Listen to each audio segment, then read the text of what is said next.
अस्सलाम वालेकुम लो जी यारो बेलियो मित्रों ते सज्जनों तुसी देख रहे हो पंजाबी चैनल ते बाबा जी फरमाते ने कि अक्कड़ बक्कड़ बंबे बो जिन्ने चैनल सबसक्राइब अजे तक नहीं किया ओदे ढिड च कीड़े 100 इत्थे रख मलंगी 100 कीड़े। हाँ जी ढिड की गल की बाबा जी ने किसी होर शायद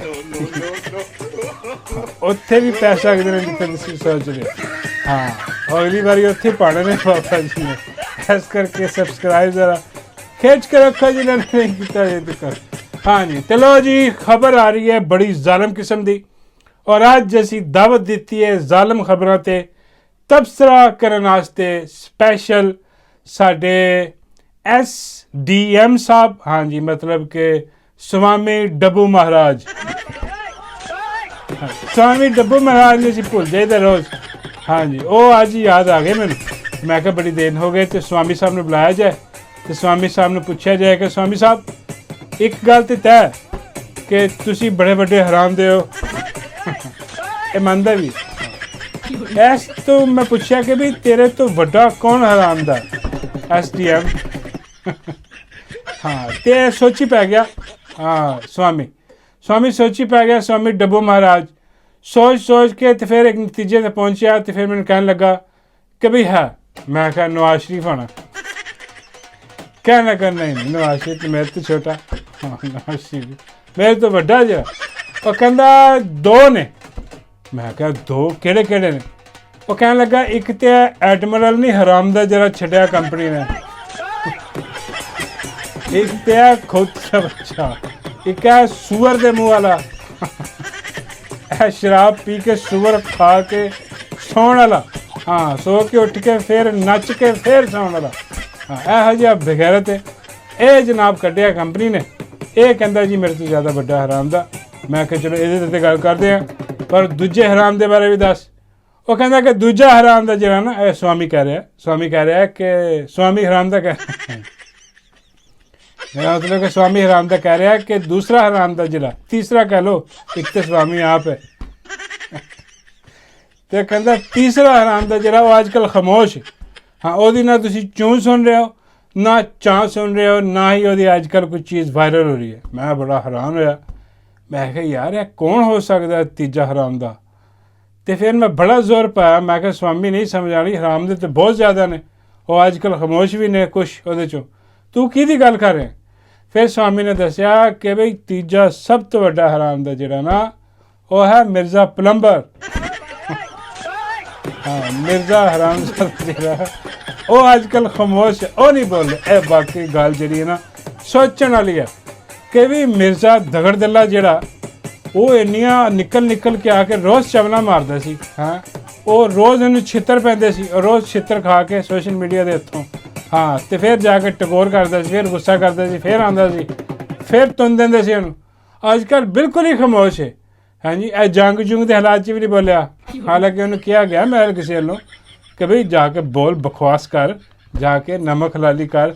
हाँ वो कह लगा जी मैंने जुत्तियां ही इन्नियां पैंदियां ने इत्थों मेरी गल का कोई इतवार ही नहीं करता। हुण कोई दौर हुंदा सीगा मैं गल करदा सी लखां सुनदे सन अज कहंदा मैं गल करदा लखां मैनूं लानतां पा रहे हुंदे ने। हाँ मां भैणां दियां गालां कढ रहे हुंदे ने। हाँ उन्हें महल ब्रेक लई है और स्वामी कहने लगा कि वह हॉलीडे से है। हाँ हॉलीडे ली हुई उन्हें कंपनी को है सारे कंपनी के बंदे स्वामी आप बड़ा बड़ा कंपनी का बंदा।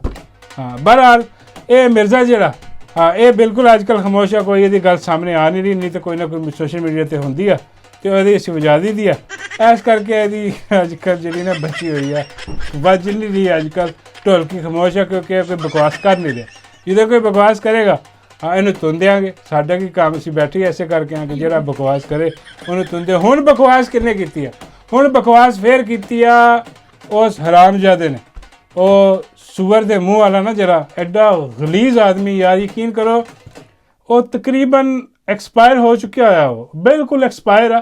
हाँ तुसीं कह लो कि वो बस वो कुछ ही दिन रह गए वो देखने मतलब लगता इस मौके पर बंदा अल्लाह तौबा करता है यकीन करो। वैसे तो किसी का कोई पता नहीं कि कदों चला जाए लेकिन इस उम्र बारे हुंदा है कि बस तैयारियां ने हुण चल भी चल प्रोग्राम है वो हुण जाके कोई बंदा अल्लाह तौबा करता है वो आके मीडिया बैठ के वो काले नीले पीले चैनल पर अजीबो गरीब किस्म के पटवारियां ਜਿਹੜਾ ਨਾ ਉਹ ਬੱਚਿਆਂ ਦੇ ਸਾਹਮਣੇ ਆ ਕੇ ਤੇ ਜੀ ਬਕਵਾਸ ਕਰਦਾ। ਹੁਣ ਉਹ ਕਹਿ ਰਿਹਾ ਕਿ ਜੀ ਮੈਂ ਇਮਰਾਨ ਖਾਨ ਨੂੰ ਘਸੁੰਨੇ ਮਾਰੇ ਨੇ। ਅੰਦਾਜ਼ਾ ਕਰੋ ਯਾਰ, ਇਮਰਾਨ ਖਾਨ ਨੂੰ ਮੁੱਕੇ ਮਾਰੇ ਨੇ। ਹਾਂ, ਔਰ ਮਾਰੇ ਕਿੱਦਾਂ? ਬਾਬਾ ਜੀ ਕਹਿੰਦੇ ਉੱਦਾਂ ਹੀ ਮਾਰੇ ਹੋਣੇ ਜਿੱਦਾਂ ਉਹ ਫਰੀਦਾ ਮੈਨੂੰ ਮਾਰਦੀ ਹੈ। ਹਾਂ ਬਾਬਾ ਜੀ, ਫਰੀਦਾ ਸਾਨੂੰ ਕਿੱਦਾਂ ਮਾਰਦੀ? ਬਾਬਾ ਜੀ ਕਹਿੰਦੇ ਪਿਆਰ ਨਾਲ। ਮੈਂ ਕਿਹਾ ਹੁਣ ਪਤਾ ਨਹੀਂ ਕਿੱਦਾਂ ਮਾਰਦੀ। ਅੱਜ ਗੱਲ ਕਰ ਰਿਹਾ, ਆਪ ਹੀ ਦੇਖ ਲਓ, सुन लो की कह रहा सुअर दे मुंह। ओए इमरान खान, मैं तुम्हारे पटों पे ऐसे मुक्के मार रहा था, ओए ऐडा थल्ले ना लग, अब ये हीरो बनता है। कितने मुक्के मारे आप? 5-6 मारे। सामने नवाज शरीफ था, इधर इमरान खान बैठा है, मैं उसके बाईं तरफ बैठा, इधर गौसर अली शाह था, शहबाज शाह था, और ये अपना डॉक्टर परवेज ये था, तो ये एक और था मसला या क्या था उतना। ये सारे उस वक्त ये मुझसे मांगे थे, जनरल साहब वो जो आपने खत लिखा था परवेज मुशर्रफ को, वो दो हमें कॉपी। मैंने कहा मैं साथ तो नहीं लेके आया। उस वक्त ये इतने तड़पते थे मेरे लिए। मुक्का फिर किधर मारा था? मैं बताऊं ना, अब जब वो बात हो रही थी तो ये कहने लगा मियां नवाज शरीफ को, सर आप बिल्कुल फिक्र ना करें, हम आपके जो हैं हम काम करेंगे, हम ताबेदार रहेंगे। और मैं इमरान खान, अगर हिम्मत है डिनाई कर, मैं तुम्हारे पटों पे ऐसे मुक्के मार रहा था, वो ऐडा थल्ले ना लग, अब ये हीरो बनता है। आ बकवास हुन करी जा रहा बैठा। हाँ, अजीबो गरीब किस्म दी भाई। वो जरा एक तेन बाबा जी कहते हैं बच्चा हराम दा कौन है? मैं बाबा जी पता नहीं हराम दा कि हलाल दा। बाबा जी कहते हराम दे विच झोली च पिया दा हराम दा ही आना। मैं बाबा जी पटवारी है।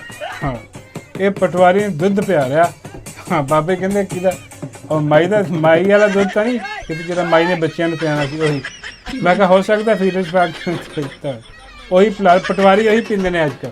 हाँ, क्योंकि उन्होंने पता कि माँ ने दुध देना, मेरा मतलब है कि बाजारों लैके देना यार सारे मुफ्त का भी आवाम के पैसों तो। हाँ, वही होना मुफ्त का दुध आप भी पींदा बगैर उन्हें पिला रहा और बैठा देखो कितनी बकवास कर रहा एडा वड्डा हराम ज़्यादा। बई कोई खुदा का खौफ होंदा तेनू। हाँ, पहले तो इल्ज़ाम अजीबो गरीब लांदा रहा कि खान ने पता नहीं की बेहयाई की तेरे घर जाके। हाँ, जिदा तेन गिला बहुत आ। हाँ, वो पता नहीं बाबा ही कहते खान का तो नहीं बच्चा चल ना गुस्सा कि एक दिन खान इन्हों के घर वड़िया। हाँ जी, बाला नाल इन्हों का असीं विहड़ा भरिया। खान का की कसूर? बाल का अपने संभालो। मैं कहा बाबा जी कोई पता नहीं हो सकता। हाँ, खान ने इन्हू कोई नाना दादा बना दिता है। हाँ, वो गुस्सा लैके आप आके इत्थे ते बकवास कर रहा। हाँ जी, कि मैं खान नूं समझाया, मैं ये किया, मैं वो किया। अच्छा, ਇਹਦੀ ਜਿਹੜੀ थोड़ा ਜਿਹਾ बैकग्राउंड ਜਿਹੜਾ ना ਇਹਦਾ, ਇਹ ਕੋਈ कराची ਦਾ ਜਿਹੜਾ ना सदर बनने ਦੀ मैंने कोशिश की PTI ਦਾ। हाँ, PTI ਦੇ ਵਿੱਚੋਂ ਇਹ बड़ा ਖਾਨ ਦੇ ਅੱਗੇ ਪਿੱਛੇ ਸੀ। ਖਾਨ ਦੇ ਅੱਗੇ ਪਿੱਛੇ मतलब कोई ਉਹਦਾ ਸ਼ੋਦਾ ਲੈਣ ਵਾਸਤੇ ਚੱਕਰ ਸੀ।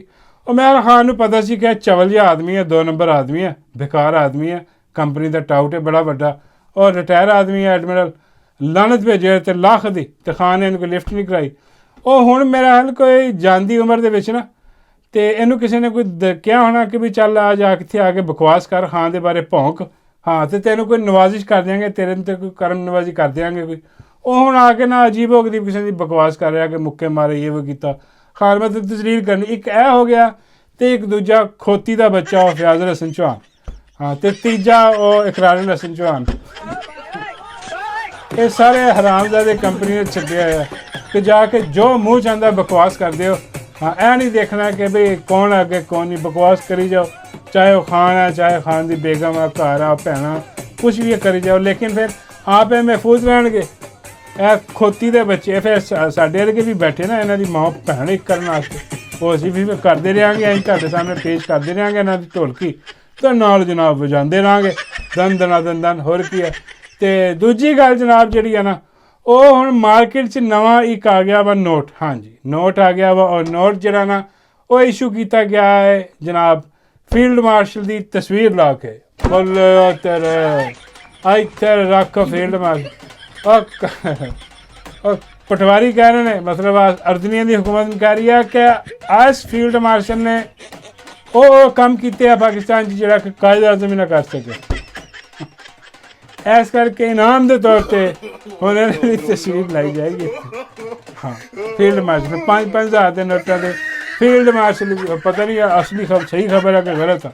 हाँ, नहीं मैं कहता हो सकता किसी AI वाले ने शरारती की है, वैसे इदा हो सकता वा ਕਿ ਬਈ ਜਿੱਦਾਂ ਦੀ ਹਕੂਮਤ ਹੈ ਅਰਦਲੀ ਲਾਏ, ਜੋ ਮਰਜ਼ੀ ਕਰਵਾ ਲਓ ਇਹਨਾਂ ਕੋਲ, ਜੋ ਮਰਜ਼ੀ ਹਿਸਾਬ ਕਿਤਾਬ ਲਵਾ ਕੇ, ਚਾਹੇ ਨੋਟ ਛਪਾਓ, ਨੋਟ ਤੇ ਲਾਓ, ਚਾਹੇ ਇਹਨਾਂ ਦੇ ਢਿੱਡਾਂ ਤੇ ਆਪਣੀਆਂ ਤਸਵੀਰਾਂ ਬਣਾ ਲਓ, ਹਾਂ ਚਾਹੇ ਮਾਈ ਦੇ ਦਿਲ ਤੇ ਛਪਾ ਦੇਣ। ਹਾਂ ਬਈ ਨਾਈ ਦੇ ਦਿਲ 'ਚ ਤੇ ਬਾਬਾ ਜੀ ਕਹਿੰਦੇ ਨੇ ਕਿ ਪਹਿਲੇ ਹੀ ਛਪੀ ਹੋਈ ਹੈ। ਹਾਂ ਤੇ ਉਹ ਫਿਰ ਮੈਂ ਪੁੱਛਿਆ ਫਿਰ ਉਹਨੂੰ ਆਪਣਾ ਡੱਬੂ ਮਹਾਰਾਜ ਨੂੰ, ਸਵਾਮੀ ਡੱਬੂ ਮਹਾਰਾਜ, ਮੈਂ ਕਿਹਾ ਸਵਾਮੀ ਇਹ ਖਬਰ ਅਸਲੀ ਹੈ ਕਿ ਗਲਤ ਆ, ਕੀ ਹਿਸਾਬ ਕਿਤਾਬ? ਉਹ ਕਹਿੰਦਾ ਤਾਂ ਕੁਛ ਵੀ ਨਹੀਂ, ਉਹ ਕਹਿੰਦਾ ਮੇਰੀ ਢੂਈ 'ਚ ਵੀ ਇਹੀ ਛਾਪਾ ਲੱਗਾ ਹੈ। ਮੇਰਾ ਮਤਲਬ ਹੈ ਕਿ ਅਜੀਬ ਜੀ ਗੱਲ ਹੁੰਦੀ ਹੈ। ਮੈਂ ਕਿਹਾ ਯਾਰ ਸਵਾਮੀ ਕੋਈ ਹਯਾ ਕਰ, ਜਿੱਦੀ ਵੱਡੀ ਤੇਰੀ ਢੂਈ ਆ, ਕੋਈ ਹੋਰ ਸ਼ਾਇਦ ਲਵਾ, ਤੂੰ ਆ ਆਪਣਾ ਫੀਲਡ ਮਾਰਸ਼ਲ ਦਾ ਉੱਤੇ ਛਾਪਾ ਲਵਾ ਲਿਆ। ਉਹ ਕਹਿੰਦਾ ਦਿਲ ਦੇ ਵਿੱਚ ਫੀਲਡ ਮਾਰਸ਼ਲ ਆ, ਸਾਡੇ ਦਿਮਾਗ ਹਰ ਜਗ੍ਹਾ ਤੇ ਫੀਲਡ ਮਾਰਸ਼ਲ ਆ, ਅਸੀਂ ਹੁਣ ਇਹਨਾਂ ਦੇ ਨਾਲ ਹੀ ਚੱਲਣਾ, ਇਹਨਾਂ ਨੇ ਸਾਡੇ ਨਾਲ ਚੱਲਣਾ। ਹਾਂ ਕਹਾਣੀ ਖਤਮ। ਹਾਂ ਇਹ ਤਾਂ ਗੱਲ ਹੋ ਗਈ। ਔਰ ਅੱਜ ਕੱਲ੍ਹ ਇੱਕ ਹੋਰ ਖਬਰ ਜਿਹੜੀ ਨਾ ਉਹ ਇੱਧਰ ਉੱਧਰ ਬੜੀ ਉਛਲ ਰਹੀ ਆ, ਉਹ ਆ ਜਨਾਬ ਬਾਜਵੇ ਦੀ। ਲੋਕੀ ਕਹਿ ਰਹੇ ਆ ਕਿ ਯਾਰ ਉਹ ਜਿਹੜਾ ਬਾਜਵਾ ਸੀਗਾ ਜਿਹਨੇ ਰਜੀਮ ਚੇਂਜ ਕੀਤੀ, ਜਿਹਨੇ ਬੇੜਾ ਗਰਕ ਕੀਤਾ, ਉਹ ਐਸਾ ਵੱਡਾ ਬਗੈਰਤ ਆਦਮੀ ਜਿਹੜਾ ਕਹਿੰਦਾ ਸੀ ਕਿ ਮੈਂ ਜਿਹੜੀ ਨਾ ਗੁਮਨਾਮੀ ਦੀ ਜ਼ਿੰਦਗੀ ਗੁਜ਼ਾਰਾਂਗਾ, ਲੇਕਿਨ ਉਹ ਗੁਮਨਾਮੀ ਉਹਦੀ ਵੜ ਜਾਂਦੀ ਹੈ ਹਰ ਚੌਥੇ ਦਿਨ, ਕਿਉਂਕਿ ਜਦੋਂ ਸਾਰਾ ਸਾਡੇ ਸਾਹਮਣੇ ਆਂਦਾ ਵਾ ਮੁਲਕ ਦਾ ਜਿਹੜਾ ਬੇੜਾ ਗਰਕ ਹੋਇਆ, ਤੇ ਸਾਰਿਆਂ ਨੂੰ ਫਿਰ ਬਾਜਵਾ ਹੀ ਯਾਦ ਆਂਦਾ ਕਿ ਵੀ ਆਹ ਜਿਹੜਾ ਜਲਾਦ ਸਾਡੇ ਦੇ ਇਸ ਟਾਈਮ ਮੁਸੱਲਤ ਆ, ਜਲਾਦ ਹੀ ਕਹਿ ਲਓ, ਹਾਂ ਆਹ ਹਾਜੀ ਜਲਾਦ ਜਿਹੜਾ ਸਾਡੇ ਤੇ ਮੁਸੱਲਤ ਆ, ਹਾਂ ਇਹ ਸਾਰੀ ਬਦੌਲਤ ਬਾਜਵੇ ਦੀ ਆ। ਨਾ ਇਹ ਬਗੈਰਤ ਆਦਮੀ ਬਾਜਵਾ ਰਜੀਮ ਚੇਂਜ ਕਰਦਾ ਤੇ ਨਾ ਇਹ ਨੌਬਤ ਆਂਦੀ। ਅੰਦਾਜ਼ਾ ਕਰੋ। ਮੇਰਾ ਖਿਆਲ ਆ ਕਿ ਬਾਜਵਾ ਵੀ ਹੁਣ ਬੈਠਾ ਨਾ, ਹਾਂ ਗੋਡਿਆਂ 'ਚ ਮੂੰਹ ਦੇ ਕੇ ਜਰਾ ਨਾ ਸੋਚ ਰਿਹਾ ਹੋਣਾ ਕਿ ਯਾਰ ਮੇਰੇ ਕੋਲ ਕੀ ਹੋ ਗਿਆ, ਹਾਂ ਆ ਕੀ ਮੈਂ ਬੇੜਾ ਗਰਕ ਕਰਤਾ, ਆਪਣਾ ਤੇ ਬੇੜਾ ਗਰਕ ਕੀਤਾ ਹੀ, ਆਪਣੀ ਲਾਲਚ ਇਹਦੀ ਆਪ ਤੇ ਵੜ ਹੀ ਗਿਆ। ਹਾਂ ਉਹ ਜੋ ਇਹਨੇ ਬੰਦੇ ਲਾਏ ਆਪਣੇ ਆਲੇ ਦੁਆਲੇ, ਉਹਨਾਂ ਨੇ ਇਹਦੀ ਢੂਈ ਮਾਰੀ, ਸਾਨੂੰ ਕੱਢ ਕੇ ਬਾਹਰ ਮਾਰਿਆ। ਮੇਰਾ ਮਤਲਬ ਹੈ ਤੇ ਇਹਦਾ ਬੇੜਾ ਗਰਕ ਹੋ ਗਿਆ। ਹੁਣ ਕਿਤੇ ਸੋਚਦਾ ਤੇ ਹੋਣਾ ਕੋਈ ਸ਼ਰਮਿੰਦਗੀ ਤੇ ਇਹਨੂੰ ਹੋਣੀ ਹੈ ਬਾਜਵੇ ਨੂੰ ਕਿ ਬਈ ਆ ਦੇਖੋ ਜਿਨ੍ਹਾਂ ਦੀ ਖਾਤਰ ਮੈਂ ਗੰਦ ਮੌਤ ਜਿਹੜਾ ਨਾ ਆਪਣੇ ਮੂੰਹ ਤੇ ਮਲਿਆ, ਕਾਲਕ ਮਲੀ, ਅੱਜ ਉਹੀ ਆ ਖਾਜਾ ਆਸਿਫ ਦੇਖੋ ਜਾ ਕੇ ਆ ਬਾਜਵੇ ਦੀ ਜਿਹੜੀ ਨੇ ਐਸੀ ਤੈਸੀ ਫੇਰਨ ਡਿਆ ਵਾ, ਜਾ ਕੇ ਹਰ ਪ੍ਰੋਗਰਾਮ 'ਚ ਜਾ ਕੇ ਕਹਿੰਦਾ ਵਾ ਕਿ ਬਾਜਵਾ ਐਡਾ ਵੱਡਾ ਸਿਆਸਤਦਾਨ ਸੀ ਕਿ 75 ਸਾਲਾਂ 'ਚ ਕੋਈ ਐਸਾ ਵੱਡਾ ਸਿਆਸਤਦਾਨ ਆਇਆ ਨਹੀਂ ਜਿੰਨੀ ਇਹਨੇ ਸਿਆਸਤ ਕੀਤੀ, ਔਰ ਹਰ ਦੂਜੇ ਦਿਨ ਸਾਨੂੰ ਪੈਕੇਜ ਬਣਾ ਕੇ ਦਿੰਦਾ ਸੀ ਬਾਜਵਾ। ਇਹ ਉਹ ਹਰਾਮਜ਼ਾਦੇ ਨੇ ਜਿਹੜੇ ਕਿ ਉਹ ਜਿਹੜੀਆਂ ਪਕਾ ਪਕਾ ਕੇ ਲੈ ਕੇ ਜਾਂਦੇ ਸੀ ਬਾਜਵੇ ਦੇ ਸਹੁਰੇ ਦੇ ਘਰ, ਹਾਂ ਕਿ ਉਸ ਚਵਲ ਆਦਮੀ ਨੂੰ, ਉਸ ਚਵਲ ਆਦਮੀ ਨੇ, ਉਹ ਬਗੈਰਤ ਆਦਮੀ ਨੇ ਉਹ ਜਿਹੜੀ ਪਸੰਦ ਸੀ। ਅੰਦਾਜ਼ਾ ਕਰੋ ਗੰਦੇ ਲੋਕ ਜਿਹੜੇ ਨੇ ਨਾ ਉਹਨਾਂ ਵਾਸਤੇ ਕਿੱਦਾਂ ਕਿੱਦਾਂ ਦੀਆਂ ਚੀਜ਼ਾਂ ਬਣਵਾ ਕੇ ਖਾਸ ਸਫਾਈ ਕਰਾ ਕੇ ਜਿਹੜਾ ਲਿਜਾ ਕੇ ਉਹਨਾਂ ਨੂੰ ਖਿਲਾਈ ਇਹਨਾਂ ਹੈਂ, ਉਹਨਾਂ ਦੀਆਂ ਮਿਹਨਤ ਤਰਲੇ ਕੀਤੇ, ਰਜੀਮ ਚੇਂਜ ਕਰਾਈ। ਆਪ ਅੱਜ ਬਾਹਰ ਨਿਕਲ ਗਿਆ, ਖਤਮ ਹੋ ਗਈ ਕਹਾਣੀ। ਅੱਜ ਪ੍ਰੋਗਰਾਮਾਂ ਜਾ ਕੇ ਉਹਦੇ ਮੂੰਹ ਤੇ ਕਾਲਕ ਮਾਰਿਆ, ਥੁੱਕ ਰਿਹਾ ਉਹਦੇ ਮੂੰਹ ਤੇ ਜਾ ਕੇ ਵਾਹਿਗੁਰੂ। ਹਾਨੇ ਮਜ਼ਾਕ ਨਹੀਂ ਕਰ, ਦੇਖ ਲਓ ਪ੍ਰੋਗਰਾਮ। ਹਾਂ ਉਹ ਜਦੋਂ ਜਾਂਦਾ ਉੱਥੇ ਜਿਹੜਾ ਵੀ ਉੱਠਦਾ ਉੱਠ ਕੇ ਥੁੱਕ ਦਿੰਦਾ ਉਹਦੇ ਮੂੰਹ ਤੇ, ਕਿਹਾ ਬੜਾ ਵੱਡਾ ਬਗੈਰਤ ਸੀ।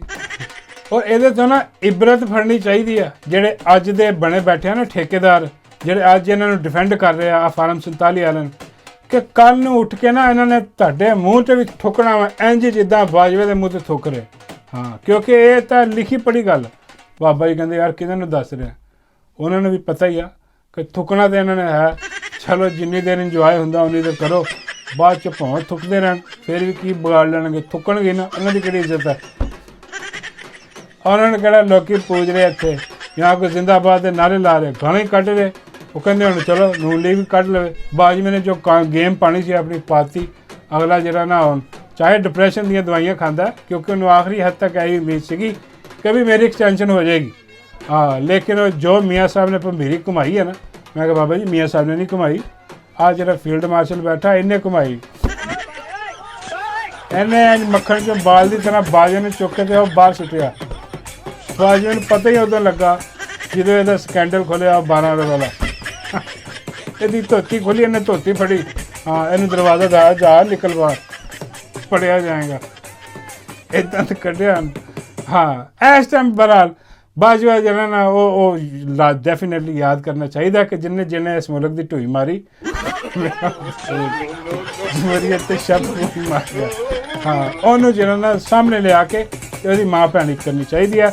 ਤੇ ਜਾਣਦੇ ਹੋਏ ਮੈਂ ਪੁੱਛਿਆ ਸਵਾਲ ਇੱਕ ਡੱਬੂ ਮਹਾਰਾਜ, ਤੁਹਾਨੂੰ ਪਤਾ ਸਵਾਮੀ ਡੱਬੂ ਮਹਾਰਾਜ, ਮੈਂ ਕਿਹਾ ਸਵਾਮੀ ਦੱਸ ਬਈ ਆਖਰੀ ਗੱਲ ਹੈ ਵਾ ਕਿ ਬਾਬਾ ਜੀ ਦਾ ਵਿਆਹ ਡੱਡੂ ਨਾਲ ਹੋਏਗਾ ਕਿ ਨਹੀਂ ਹੋਏਗਾ। ਹਾਂ, ਇਹ ਗੱਲ ਸੁਣੀ ਸਵਾਮੀ ਨੇ। ਸਵਾਮੀ ਹੱਸਣ ਲੱਗ ਗਿਆ। ਮੈਂ ਕਿਹਾ ਸਵਾਮੀ ਤੂੰ ਕਾਹਦੇ ਹੱਸਦਾ ਯਾਰ, ਮੈਂ ਕੋਈ ਮਤਲਬ ਸਵਾਲ ਹੀ ਪੁੱਛਿਆ ਬਾਬਾ ਜੀ। ਉਹ ਕਹਿੰਦਾ ਉਹ ਯਾਰ ਬਾਬਾ ਜੀ ਨੂੰ ਸਮਝਾਓ। ਮੈਂ ਕਿਹਾ ਬਾਬਾ ਜੀ ਨੂੰ ਕੀ ਸਮਝਾਈਏ। ਉਹ ਕਹਿੰਦਾ ਬਾਬਾ ਜੀ ਨੂੰ ਸਮਝਾਓ ਕੋਈ ਹੋਰ ਹਿਸਾਬ ਕਿਤਾਬ ਲਾ ਲਓ, ਇਹਦੇ ਨਾਲੋਂ ਚੰਗਾ ਕਿ ਕੋਈ ਬੱਕਰੀ ਵੇਖ ਲਓ। ਮੈਂ ਕਿਹਾ ਮਰੇ ਉਹ ਕੁਰਬਾਨੀ ਨਹੀਂ ਕਰਨੀ ਉਹਨਾਂ ਨੇ, ਨਿਕਾਹ ਕਰਨਾ। ਉਹ ਕਹਿੰਦਾ ਡੱਡੂ ਨਾਲ ਤਾਂ ਬਿਹਤਰੀ ਹੋਏਗੀ। ਮੈਂ ਕਿਹਾ ਯਾਰ ਕਿਹੜੀ ਬੱਕਰੀ ਦੀ ਗੱਲ ਕਰ ਰਹੇ। ਉਹ ਕਹਿੰਦਾ ਨੂਨ ਲਿਖ ਦੀ। ਮੈਂ ਕਿਹਾ ਇਹਦੇ ਤੇ ਬਾਬਾ ਜੀ ਮੰਨ ਜਾਣਗੇ। ਕਿਉਂ ਬਾਬਾ ਜੀ, ਕੀ ਸਮਝ।